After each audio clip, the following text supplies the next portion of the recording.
Welcome to Pretty Pink Period. My name is Sierra Battle, she, her, and this podcast is about deconstructing the ideas of womanhood. Can I ask my guests to introduce themselves? Hey y'all, my name is Mina. I go by the pronouns of she, her. My name is Amaya. I go by the pronouns of she, they, but everyone forgets the they. Wonderful. I'm so happy to have you guys here. So I want to ask you guys, what is your idea of being a woman?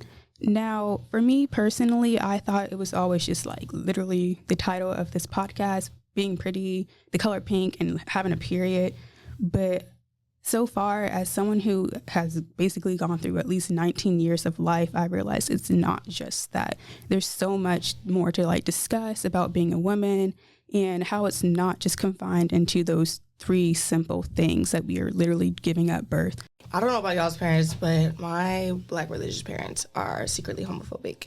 And I say secretly homophobic, I mean openly homophobic in the house, but not outside. And with that homophobia, it comes with also transphobia.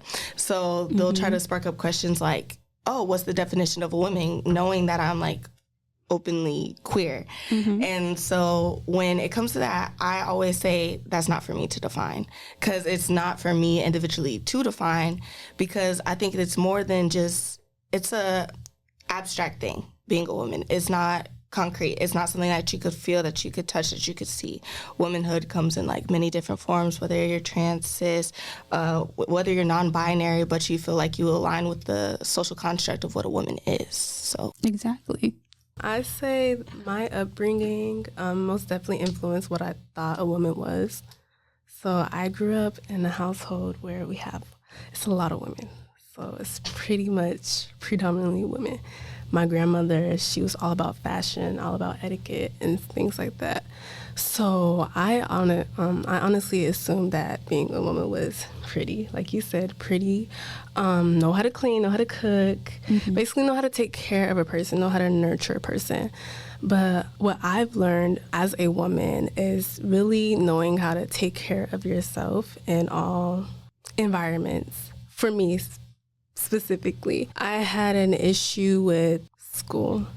Most of the times when girls were being pursued or, swayed, you had to have shaved legs, you had to have pretty skin, a pretty smile, or sometimes lighter skin. You just had to look a certain way. And I used to pick myself apart. I used to pick my appearances apart because I thought that it had made me less feminine, or it had made me less of a woman or a girl. But I've come to find, like you said, through these 19 years of life, it has absolutely nothing, my appearance has absolutely nothing with being a woman, but my story does. My perspective most definitely plays into how I view myself as a woman. And so navigating the world with the way that I do. Okay, I completely understand. My definition of being a woman for like the longest time, up until I was like at least almost in high school, was literally just getting your period and then all these like pretty little things and colors. And I remember like as I was a little girl, I would like, I can't wait to be a woman. I can't wait to be a woman. And like my idea was like, once I get my period, I am officially a woman. And like for some reason after I got it, like my whole world changed. Like I didn't really feel that much different other than like biologically. But my idea was like, I don't feel like as womanly, like what makes me feel as a woman. And so through like high school, I felt very like unfeminine because sometimes I would like to switch between masculine styles and girly styles, and like I'll be very confused. And I remember like even then I would like always question like, does this make me a woman? Does this like not make me a woman? Because I remember it's from like middle school. I remember my mom told me we had to go to this special event where basically I had to wear a dress, and like I did not feel like wearing a dress that day. Like I didn't feel like being feminine that day. I didn't feel like dressing up as girly or anything. And my mom's like, you have to wear this because you're a girl. And like for years that stuck with me. Even now it like kind of hurts to hear, because it's just like, why do I have to wear this as a woman? Why do I have to wear this as a girl? Why do I have to dress up in like pretty dresses? Why do I have to wear the color pink? Why do I have to like wear my hair in a certain way? And it always like made me wonder like, why does this make me a woman? You know? that just like made me think about a couple of things. When I forgot what I was watching, but one is probably a reality TV show because I'm low-key a whore for reality TV. But I digress. What is it called? Somebody said something along the lines of, he made me a woman last night. And another person was like, well, unless you started your period or you lost your virginity, I don't understand what you're talking about. And I didn't understand why the concept of becoming a woman had to do with literally your physical sex, which I did not understand that. I'm like, why do we equate womanhood with either getting your period or having sex? Because we don't, like, it just didn't make sense in my head. And so, because to me, like, in that time, I was like, being a woman is literally like an age range. Like, you know, there's being a girl and then there's being a woman. And I didn't equate that with having sex or getting your period, because there are literally 12-year-olds who get their periods. Mm-hmm. Or there are literally women who are like over the age of 20 who are still virgins. So what makes them less of or more of a woman than somebody who has literally gotten their period and had sex? When it comes to the clothing thing, the reason why my pronouns are she, they is because through a long time of my life and still now, like, I didn't feel / I don't feel what society socially constructs a woman to be. Because, disclaimer to the audience, me and Jamina are cousins. So in my family, a lot of the definition of being a woman is, yes, being shaved, dressing a certain way, looking a certain way, presenting yourself a certain way, having the skills of cooking, cleaning, and, like, you know, I don't know, like knitting and stuff like that.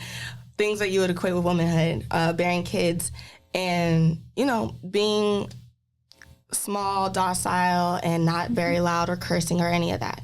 And I feel like that's a lot of what society thinks a woman should do / act to. And I did not feel like I aligned with a lot of those things. So that's why it's she, they, and not she, her, or any of that. When it comes to clothing, throughout my sophomore year of high school, I did not feel comfortable in my own body, so I wore a whole bunch of baggy clothing. And my mom said, "Why do you dress like that? People are gonna get the wrong idea." And so in my head, I'm like, the wrong idea, thinking that I'm easy or something, or the wrong idea, thinking I'm trying to be a boy or what? When in reality, I just wanted to feel feminine while wearing clothes that didn't define me, and I was struggling with that. So that's why I was like, I'm gonna put on these baggy clothes, and if I could feel feminine like this, I could feel feminine just doing nothing, wearing whatever the frick I want. But my family didn't really get that construct, and a lot of people don't. So that's why, like, when it comes to clothing, I'm like, clothing does not define your gender identity. Exactly. Yeah, I went through like a similar thing in high school. Like, I would wear a lot of baggy clothes. I really didn't want to show off those like ideas and like that bodily idea of like being a woman with all the curves and such. It made me feel uncomfortable, and so I would want to dress more masculine in a way, more neutral in a way when it came to my clothing style.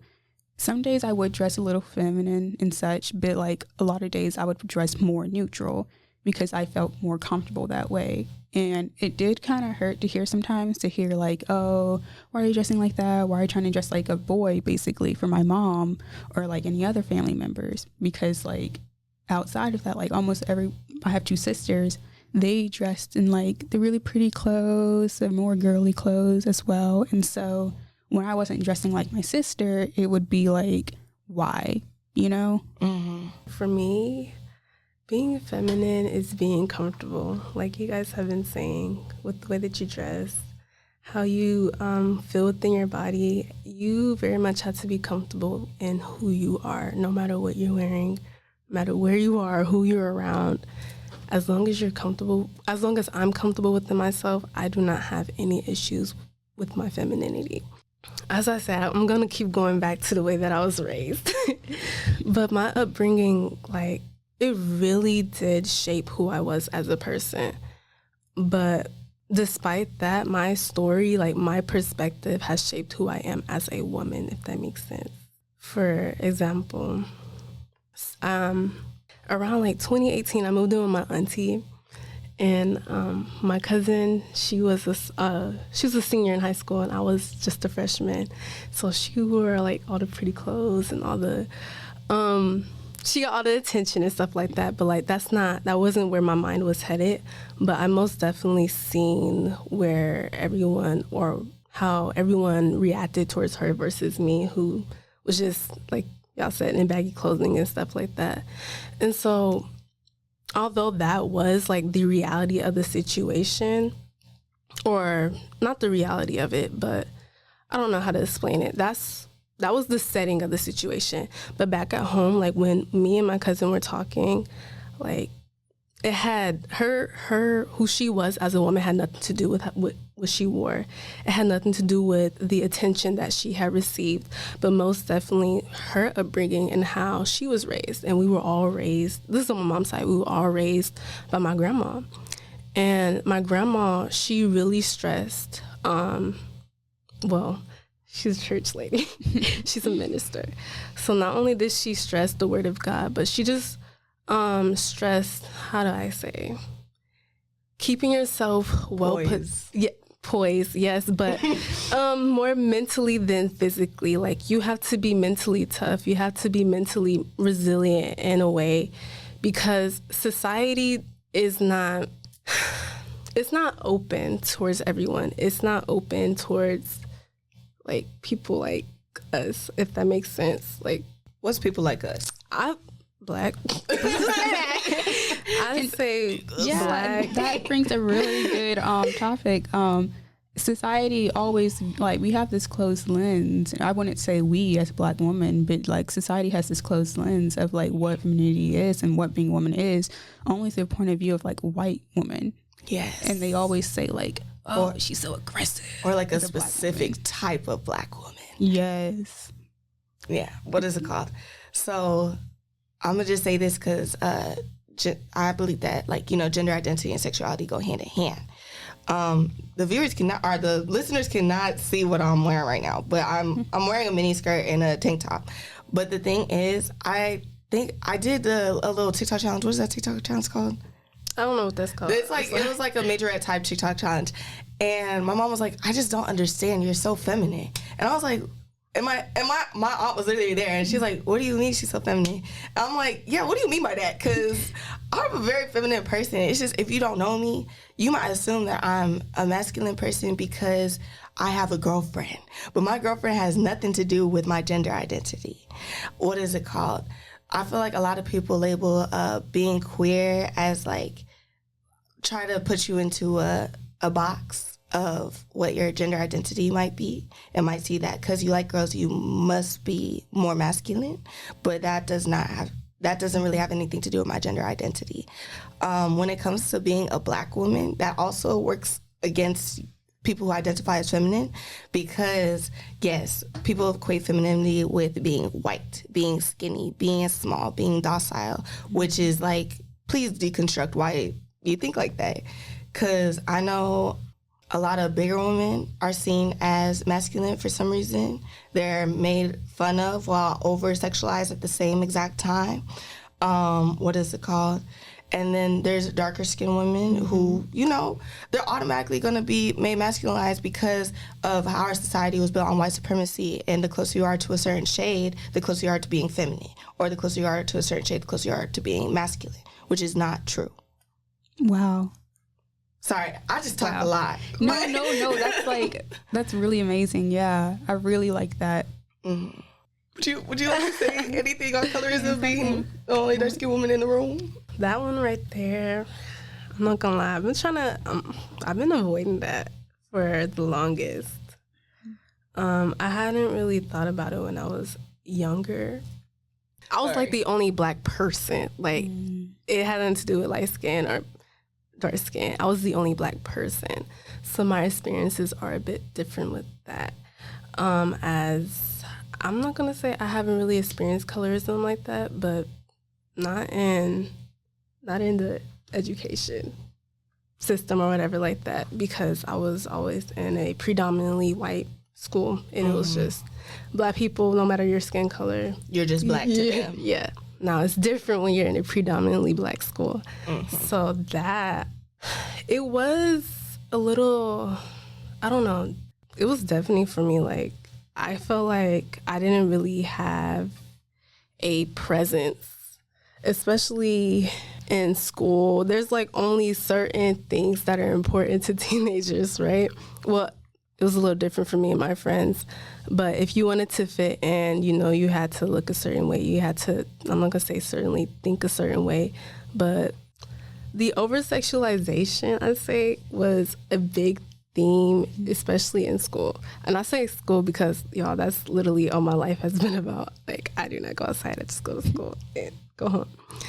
And most of the times, I'll be put in a situation where I feel like, I'm not going to say I had to be competing, because really there is no competition, because they're only going to see that woman who's fairer than you, or that woman who literally fairer than you. They don't have to be prettier than you. That's just how I felt like in that situation. So it was always definitely for me, it was always like there was no, I was just invisible, if that makes sense. Yeah, that's it. I just felt invisible, like in that setting. Mm. So. Mm-hmm. This conversation was very interesting. I'm really glad we got a lot of insight from different points of view. Unfortunately, we couldn't have any point of view of being a woman, defining as a woman, from like someone who strictly defines as masculine and the trans woman's identity. So I'm very sorry if I couldn't address y'all in that way. I didn't want to speak for anybody, but I'm so glad y'all stayed with me for the past, I don't know how many minutes, like a good 20, 30 minutes. But this is the end of episode 1 for Pretty Pink Period. My name is Sierra Battle, your host, and I hope to see you again.